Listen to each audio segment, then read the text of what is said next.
나는 열정회의론자가 됐다. 내 인생에서 가장 고통스러웠던 순간은 열정을 믿을 때였고, 가장 소득이 높았던 순간은 행운을 믿을 때였다. 쇼핑몰에 상품 등록을 아프고 슬프고 우울한 날에 했다고 해서 안 팔리고, 행복하고 열정적일 때 했다고 해서 더 잘 팔리는 것이 아님을 확인할 때마다 열정에 대한 회의감이 더욱 깊어졌다. 팬으로서, 독자의 입장으로서 보면 오히려 작가님은 매우 열정이 넘쳐 보이고 다른 사람에게도 매우 큰 열정과 동기를 제공하는 분입니다. 제가 생각하기에 이 부분에서 말하고자 하는 내용은 열정만을 내세우지 말아야 할 때가 있다는 것으로 보여집니다. 내 서비스와 물건이 안 팔리고 고객이 찾지 않는다면 냉철하게 안 되는 이유를 찾으라는 말이죠. 열정이 뜨거운 것이라면 차갑고 냉철한 판단도 사업에 반드시 필요하다는 말인 것 같습니다. 긍정적 피드백이 거듭되어 확신 수준이 높아지면 욕심이 생겨서 자동적으로 리소스 투입량을 더 늘리게 된다.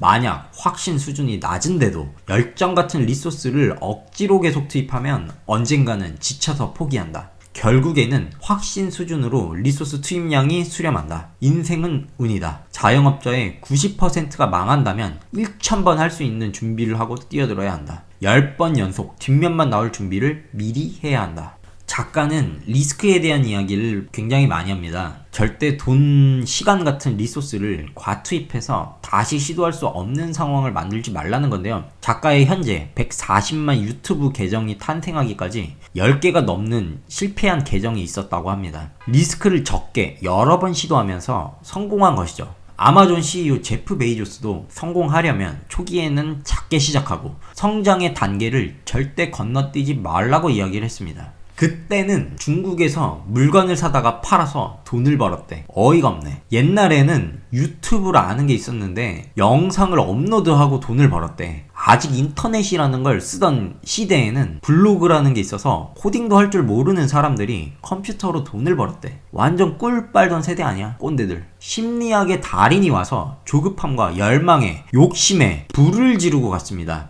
너 이거 남들은 다 하는데 아직도 안 하고 있어? 이런 식으로요.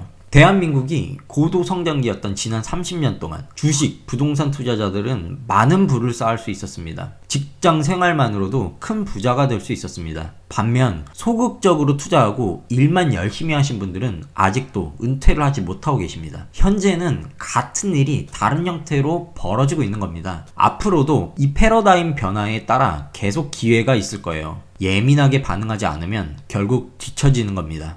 세상에는 급한 일과 중요한 일이 있다. 이 두 가지 일의 차이는 중심이 누구에게 있는가이다. 중요한 일은 나를 위해 꼭 필요한 일이고 급한 일은 타인에게 중요한 일이다. 나의 인생에서 급한 일을 하는 순간이 많은지 중요한 일을 하는 순간이 많은지 다시 한번 돌아보게 됩니다. 저의 경우 대체적으로 급하게 처리해야 하는 일이 많습니다. 그리고 곰곰이 생각해보면 학창시절부터 누가 시키는 것만 하게끔 훈련받았습니다. 대부분의 사람들이 이 사회 시스템을 위해, 자본가들을 위해 일하게끔 교육을 받고 있는 것이죠. 나를 위해 사는 방법을 배우지 않습니다. 그리고 본인의 선택과 행동에 따라 이런 거대한 사회적 통념을 깨고 나갈 수 있는 그런 시대이기도 하죠. 그림을 그리든 글을 쓰든 음악을 하든 사업을 하든 나에게 중요한 일을 해야 한다. 회사는 나에게 중요한 일이 무엇인지 신경 쓰지 않는다. 세상 사람들도 마찬가지다. 나에게 중요한 일은 오직 나 자신만이 한다. 급한 일 때문에 중요한 일을 미루지 마라. 월급은 다른 사람에게 중요한 일을 해주고 받는 대가다. 급한 일을 처리한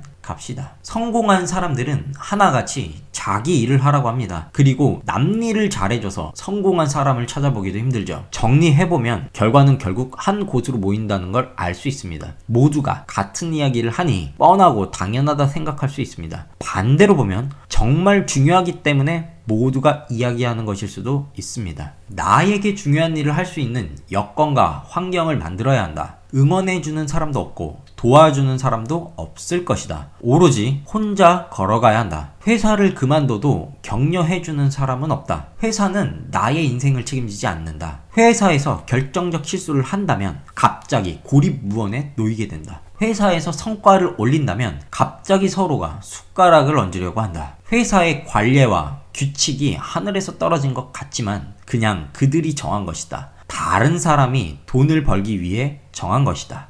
내가 잘 되면 좋은 사람들이 모이고 내가 인생에 불만이 많으면 신세 한탄을 하는 사람들이 모이는 법입니다. 내가 망하면 모두가 떠날 것입니다. 결국 나를 위한 가치를 쌓지 않으면 주변 인물은 아무런 의미가 없는 거죠. 다수의 직장인들에게 이러한 강력한 메시지를 전달할 수 있다는 건 본인의 확고한 신념, 그리고 그것을 증명해낼 수 있는 경험과 능력이 있기에 가능한 것 같습니다. 내용을 정리하다 보니 그냥 듣기에는 뼈가 아픈 이야기들이 굉장히 많았는데요. 나에게 아픈 내용이니 회피를 할 것인지 진지하게 받아들이고 행동할 것인지 본인이 잘 판단해야겠습니다. 다음 시간엔 누가 경제적 비상 상태에서 빠져나와 성공할 수 있을 것인가? 누가 자아 실현의 욕구를 추구하며 돈과 삶을 위한 두 번째 기회를 거머쥘 것인가에 대하여 이야기해 보도록 하겠습니다.